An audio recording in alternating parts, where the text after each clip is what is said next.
Le fait est que si vous réalisez tout par vous-même, vous allez très vite être limité par vos propres ressources.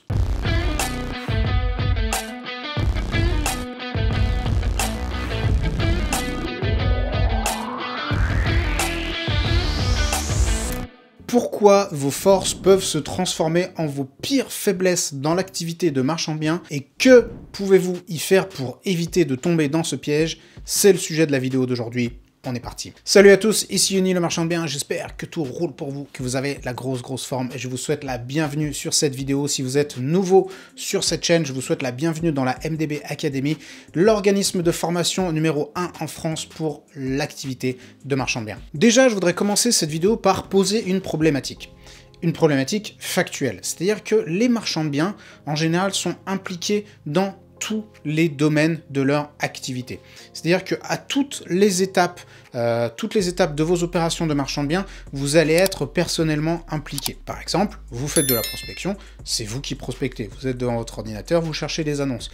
Vous voulez faire du réseau, vous voulez, je sais pas, créer des relations avec des agents immobiliers, c'est vous qui allez ouvrir les portes. Vous réalisez les visites, vous faites les calculs de rentabilité, vous faites les études de faisabilité, c'est-à-dire que vous lisez les règlements de copro, vous lisez les règlements d'urbanisme, vous faites faire les devis, vous faites la maîtrise d'œuvre, vous allez chez le notaire, vous faites la comptabilité, bref, vous faites absolument tout. À toutes les échelles de votre activité, vous êtes personnellement impliqué dans tout ce que vous allez faire. Autre aspect de ce métier, c'est que c'est un métier très solitaire, c'est-à-dire que souvent, vous allez faire ces choses-là seul. Vous allez être seul dans votre ordi, seul à pousser les portes des agences immobilières, seul à faire vos calculs, seul à prendre les décisions, seul à aller courir après les artisans pour qu'ils vous fassent les devis ou qu'ils viennent réparer les conneries qu'ils ont faites sur le chantier.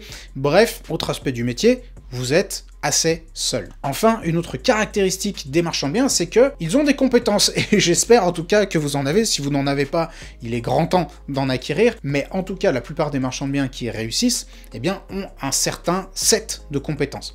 Donc vous avez des compétences en organisation, des compétences en urbanisme, en fiscalité, des compétences techniques sur la gestion des travaux. Bref, vous avez toutes sortes de compétences. Donc en gros, vous êtes impliqué à toutes les étapes de vos opérations. Deuxièmement, vous êtes souvent tout seul. Et troisièmement, vous avez un certain set de compétences à votre disposition. En conséquence, la tentation peut être très forte de tout faire soi-même. Et là, je vais vous donner un exemple pour ceux qui suivent un petit peu la chaîne. J'ai rendu visite à des anciens élèves de la MDB Academy, qui sont Nathalie et Yann, dont nous sommes allés filmer l'opération en Bretagne, c'était pas très loin de Rennes. Et eux, typiquement, ils ont des compétences puisqu'ils réalisent eux-mêmes les travaux. Donc ça, par exemple, c'est une compétence que pas mal de marchands de biens ont, c'est qu'ils savent faire les travaux, et donc ils réalisent un petit peu eux-mêmes les travaux. Donc là, on peut se dire, c'est carrément une force, puisque on peut faire soi-même le boulot, on n'est pas obligé de compter sur les autres, on n'est pas obligé d'aller courir après les artisans pour les devis, pour qu'ils fassent les travaux, etc. Bref, comme on ne dépend que de soi-même, eh bien c'est un gros avantage. Alors c'est vrai, effectivement, c'est un gros avantage que d'être indépendant, que de ne pas être tributaire d'un tiers, de tel ou tel prestataire, ou de tel ou tel sous-traitant pour pouvoir réaliser son opération. Effectivement, c'est un gros avantage, mais comme tout avantage, eh bien, il a aussi un inconvénient. Rien dans ce monde n'est ou tout blanc ou tout noir, ou tout positif ou tout négatif. Ce qui a des avantages a forcément également des inconvénients. Et là, en la matière, comme vous travaillez seul, eh bien, vous avez une certaine quantité de ressources à votre disposition qui se trouvent nécessairement en quantité limitée. Et quelles sont les ressources dont nous disposons tous? Le temps, l'énergie, l'argent.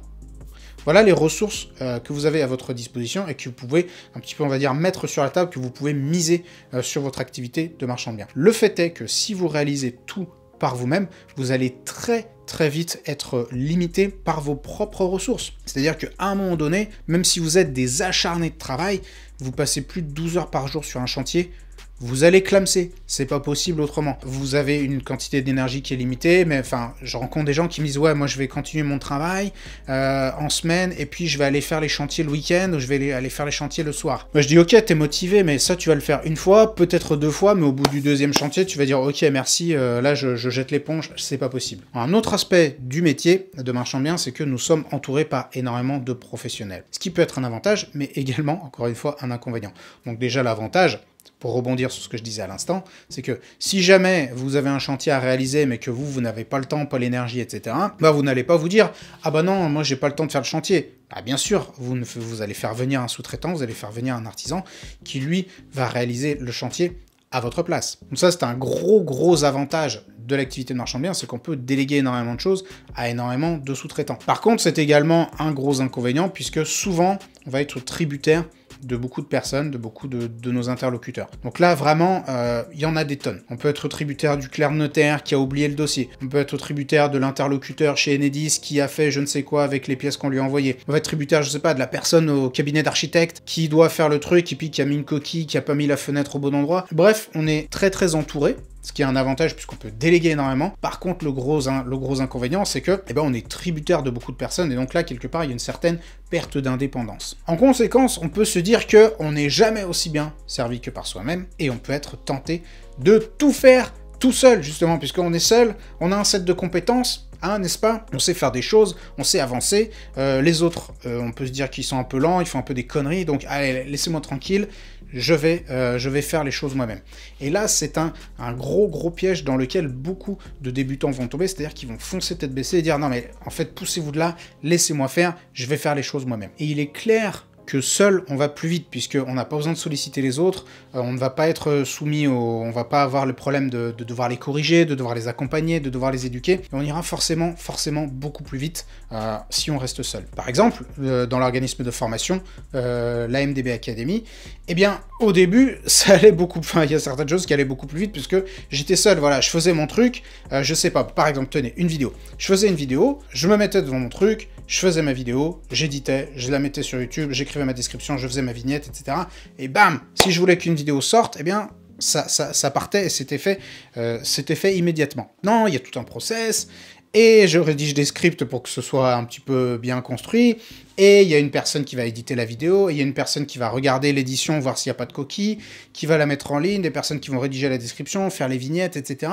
Bref, c'est tout un processus après qui se met en place, dans lequel aussi, à chaque étape, il y a potentiellement des erreurs qui vont se rajouter. Et en ce qui me concerne, au début, c'était un gros travail, eh bien, que d'accompagner ces personnes, de leur expliquer exactement ce qui devait être fait, comment ça devait être fait, faire attention à ne pas faire d'erreurs, etc. Et mettre ça en place, c'est assez chiant, c'est-à-dire que c'est un gros investissement en temps et en énergie de se dire qu'on va maintenant prendre une personne qui ne connaît pas le truc et qu'on va devoir l'éduquer, qu'on va devoir lui expliquer les choses, qu'on va devoir la former. Ça peut être un petit peu long et beaucoup de personnes se découragent à cette étape, et que ce soit d'ailleurs des salariés, des prestataires ou juste des sous-traitants. Il faut être clair sur ses attentes, et il y a beaucoup de personnes, d'entrepreneurs, notamment de marchands de biens, qui préfèrent se dire « Oh là là, mais moi, j'ai pas la force de faire ça, de mettre en place, voilà, d'expliquer, d'éduquer les gens, donc laisse-moi tranquille, je vais faire les choses moi-même. » Mais le problème, c'est que, encore une fois, nos ressources sont limitées. On a un temps dans la journée qui est limité, une énergie qui est limitée, mais à un moment donné, nos ressources sont limitées. Encore une fois, on n'a que 24 heures par jour, et on a une quantité d'énergie à donner qui est quand même relativement limitée. Et si seul on va plus vite, eh bien, ensemble, on va beaucoup plus loin. Donc comment faire ça? Comment faire pour aller plus loin? Eh bien tout simplement en apprenant à déléguer et en vous entourant de très bons professionnels. Alors attention, il ne faut pas prendre n'importe qui. C'est pas parce que une personne s'est donné a reçu un titre, je sais pas, archi ou notaire ou avocat ou comptable, qu'elle est forcément apte à vous aider et à vous accompagner dans le cadre de votre activité de marchand de biens. Il y a plein de notaires qui sont des bons notaires, mais qui pour autant ne savent pas faire des opérations de marchand de biens. Il y a des comptables qui sont des bons comptables, mais qui ne savent pas gérer la comptabilité d'un marchand de biens. Il est donc très important déjà de sélectionner les bons professionnels. Il faut aussi apprendre à les sélectionner et il faut aussi apprendre à déléguer les tâches. Et un bon conseil que je vous donne, c'est essayer de trouver des personnes qui sont largement meilleures que vous dans ce qu'elles font. Il y a des personnes qui sont beaucoup dans le contrôle et qui veulent toujours être au-dessus des autres et qui vont forcément chercher des sous-traitants ou autres qui sont un petit peu moins bons. Parce qu'ils se disent, comme ça, je garde la main, je reste le meilleur, et je sais exactement, voilà, c'est moi qui reste le meilleur dans mon entreprise. Sauf que c'est une vraie erreur, puisque vous allez toujours être le facteur limitant, et l'entreprise ne pourra pas croître. Donc le meilleur conseil que je puisse vous donner dans la façon de sélectionner les personnes avec lesquelles vous allez travailler, c'est chercher des personnes qui sont bien meilleures que vous dans ce qu'elles font. Une fois que vous aurez appris à faire cela, vous pourrez alors rentrer dans votre véritable rôle de marchand de biens, qui est celui de chef d'orchestre, celui de maître d'œuvre de ses propres opérations. Si votre rôle n'est pas de tout faire, de faire toutes les choses par vous-même, mais vous devez savoir ce qu'il faut faire, comment il faut le faire et à quel moment il faut faire les choses pour que vous puissiez justement orchestrer tout ce petit bazar qu'on appelle une opération de marchand de biens, c'est-à-dire savoir à quel moment vous devez consulter le géomètre, l'architecte, les artisans, Enedis, le notaire, le comptable, les agents immobiliers, à quel moment vous devez mettre en vente, à quel moment vous allez consulter la banque. Bref, vous devez avoir une vision assez claire de toutes ces choses-là, mais vous ne devez pas pour autant toutes les réaliser vous-même, car vous allez très vite vous épuiser et être aussi limité par vos propres capacités. Et c'est la raison pour laquelle certaines de vos forces, certaines de vos compétences peuvent vous trahir et peuvent se transformer en vos pires faiblesses, ou en tout cas se transformer en un véritable handicap dans le développement de votre entreprise de marchand de biens. Puisque si vous vous dites, oui, moi je suis très bon là-dedans, je suis bon, je peux faire les choses tout seul, c'est peut-être vrai, et je n'en doute pas, mais vous serez quand même malgré tout limité à un moment donné. Vous devez donc être alerte, vous devez donc être éveillé à ce problème, et vous demandez si à un moment donné vous n'êtes pas un petit peu trop dans le contrôle, vous n'êtes pas un petit peu trop à chercher à tout faire vous-même. Parce que si vous cherchez véritablement à développer une activité de marchand de biens, à un moment donné, il va falloir lâcher, c'est-à-dire lâcher la bride et lâcher un petit peu le contrôle et vous dire, ok, maintenant j'accepte de confier telle et telle responsabilité à des personnes, sans quoi vous resterez une petite entreprise artisanale, alors vous serez seul, vous serez peut-être pépère, etc.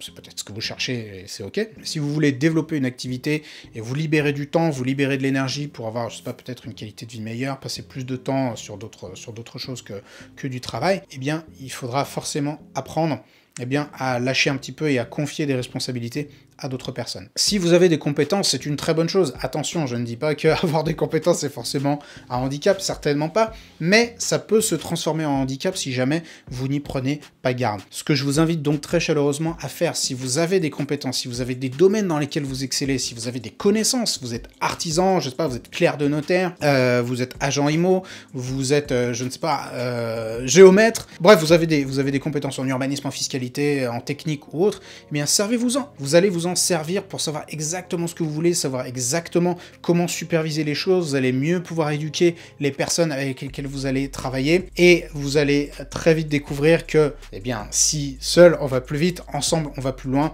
et que s'entourer, c'est la meilleure façon de développer votre entreprise très rapidement et de façon spectaculaire. C'était Yannick le Marchand de Biens, j'espère que cette vidéo vous aura plu. Si c'est le cas, eh bien, payez votre like et n'hésitez pas à la partager avec toutes les personnes qui pourraient être intéressées et je vous dis à la prochaine.